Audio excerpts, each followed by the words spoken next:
Muy buenas suscriptores de la vida, hoy os voy a enseñar cómo cargar un móvil con una pila. Necesitaréis una pila, un cargador que se enchufa al coche, un clavo o un tornillo y un cable.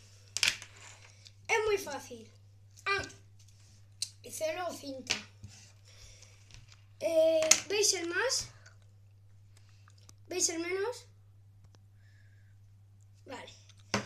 Pues tenéis que poner esto en el más, porque si pones esto en el menos y esto en el más, pega chispazo, que me ha pasado. O sea, esto en el más y esto en el menos. Si se enciende esto, ¿lo ves? Sí. Si se enciende esto, es que va. Le colocamos esto. Yo es que estoy grabando con el móvil, entonces no voy a poder cargar el móvil. ¿Vale? Enchufáis. Y esto, que toque aquí, ¿y veis? ¿Lo ves? Vale, pues ya estaría cargando el móvil. Esto simplemente por si queréis apegarlo. Sí, es pegarlo, perdón. He dicho pegarlo. Ah, perdón. Por si queréis apegarlo.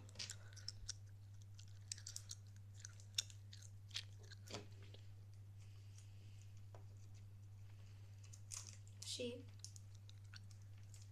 Pegáis, pero no pasa nada por apegarlo, ¿eh? Para no estar ahí todo el rato aguantando, lo ponéis ahí.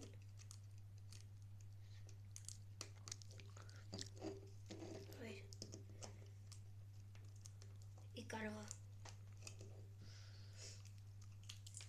A mí es que el celo ahora, como no lo vamos a usar a cargar, pero si lo queréis para cargar, os recomiendo que uséis el celo. Qué guay, esto es la leche. Esto es la leche, ¿eh? Voy a buscar a ver si encuentro algo para cargar. Oh, no tengo nada. Pues bueno.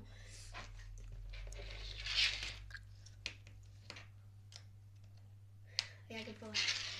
Pues bueno, así cargaríais el móvil y... Bueno, esto es todo por hoy. No olvidéis darle like, suscribiros y comentar. Chao, chao.